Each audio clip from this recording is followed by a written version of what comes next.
Well, ladies and gentlemen, as we continue to see the fallout that is known as Bud Light, now we have more information regarding the actual analytics behind the fallout and how a lot of companies, including different bars, different organizations that usually buy beer and sell beer, are coming out and trying to say that Bud Light overall has completely plummeted to the point that nobody wants to deal with this company anymore. There is such a lack of interest in this particular beer that now you have so many different people talking about it. It's actually pretty damn hilarious. We have an article here from Fox News that says Bud Light demand has plummeted completely since Dylan Mulvaney controversy. Bartending company founder Katarina Tucker, founder of Barnastics Mobile Bartending, said consumers no longer want to support Bud Light. Now, that's something that we've known for quite a while now. I mean, we're going over 2 months of this supposed boycott that I consider to be a consumer practice shift over a boycott, but that's neither here nor there. There's 2 months of evidence backing this claim, showcasing that Bud Light is no longer going to be a top beer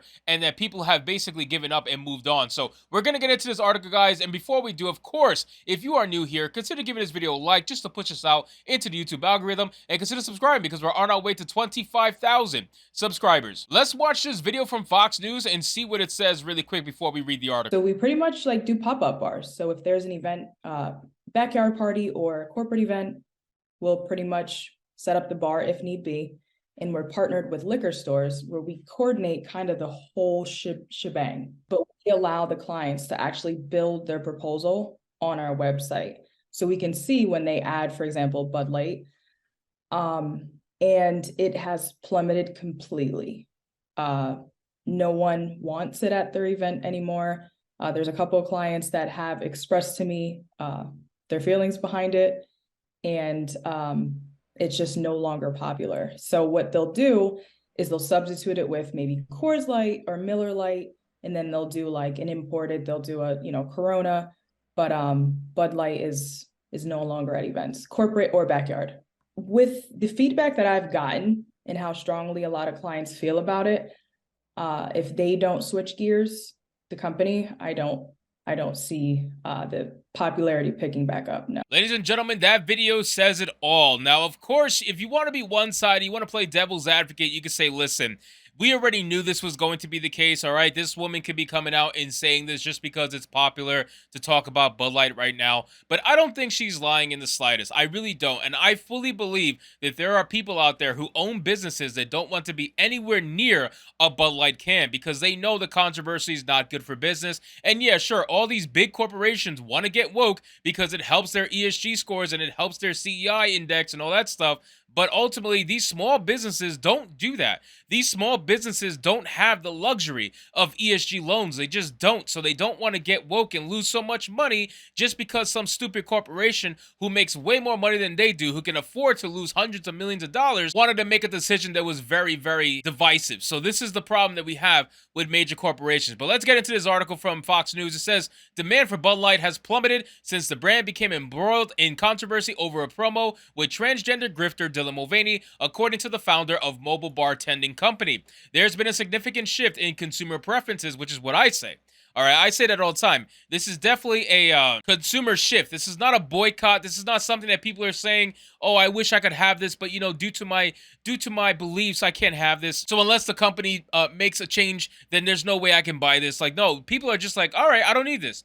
I don't need this. I don't need Bud Light. I'm good. I can walk away from it. It's not a problem." Bud Light is definitely losing more than 20% of their sales permanently. Like, there's no way you can convince me otherwise. This is 2 months of nonstop onslaught to their sales, and it just keeps getting worse and worse and worse. And no matter how much they beg people to take free beer to make their sales look like it's getting better, ultimately they cannot keep doing that forever. It says there has been a significant shift in consumer preferences. Katarina Tucker, the founder of Barnastics, told Fox News Digital, Bud Light, once a popular option, is no longer capturing the attention or enthusiasm of event organizers and attendees. Since the promo was first released in April, the brand has faced harsh backlash from consumers.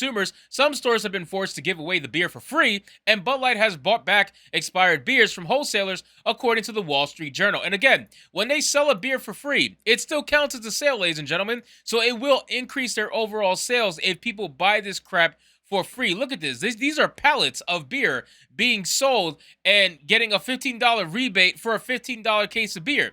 So you get a free case of beer. And people, unfortunately, two, three, four of them decided that that was worth it and they took it. It says Tucker said the liquor stores she works with have yet to sell Bud Light at a discount, but she has seen the backlash in real time. Barnastics allows customers to build a customer proposal, which allows the company to see when demand for product shifts. Demand for Bud Light has plummeted completely. No one wants it at their event anymore, Tucker said. There are a couple of clients that have expressed to me their feelings behind it, and it's no longer popular. Well, that's pretty much obvious at the end of the day, right, ladies and gentlemen? Like, we knew that. We knew Bud Light is no longer popular. Look at the sales. The sales don't lie. The numbers don't lie. You know, men lie, women lie, numbers never lie, ladies and gentlemen. And the numbers show that they have lost a significant portion of their customer base that is never going to come back. They're going to look back on this year and they're going to realize just how stupid that entire decision was. And I guarantee you, they're going to be very careful on the ads that they put out in the future, not only for just for Bud Light, but also Budweiser, all the entire brands that are under Anheuser-Busch.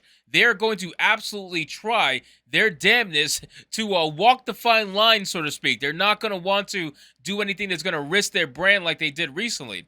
So it says, Tucker said consumers are becoming increasingly aware of the brands they support align in their values, and as a result are actively seeking alternatives to Bud Light, gravitating towards craft beers, specialty cocktails, and premium spirits. Now, here's the thing with that I wanted to make a comment on. So just because consumers are being aware or more aware of where brands align, that is not the fault of the consumer. The consumer is not actively looking for that information 9 times out of 10, right? When you're going to Target, when you're going to Walmart, when you're going to whatever, your grocery store, whatever the case may be, you're not first asking usually what the political affiliations of that company is. The problem is that these companies have decided to put their business out there front and center because it allows them to virtue signal, and by them doing that, that in turn has made the customer more aware. So the customer being more aware is at the fault of the company, not the customer. The customer didn't go looking for that information. Usually, some do, most don't.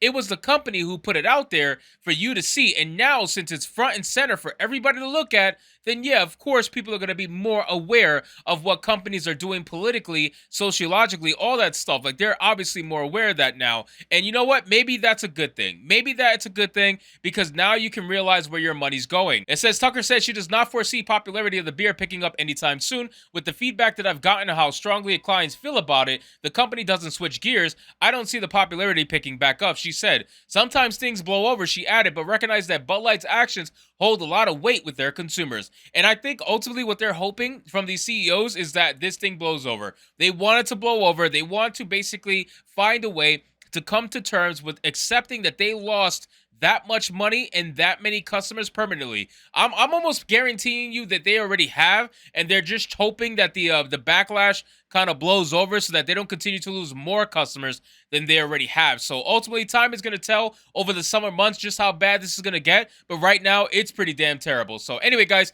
thank you so much for watching this video. I hope you did enjoy it. And if you did, consider leaving me a subscribe. I would greatly appreciate it. Don't forget to like the video, comment, let me know what you thought, and I'll see you guys on the next one.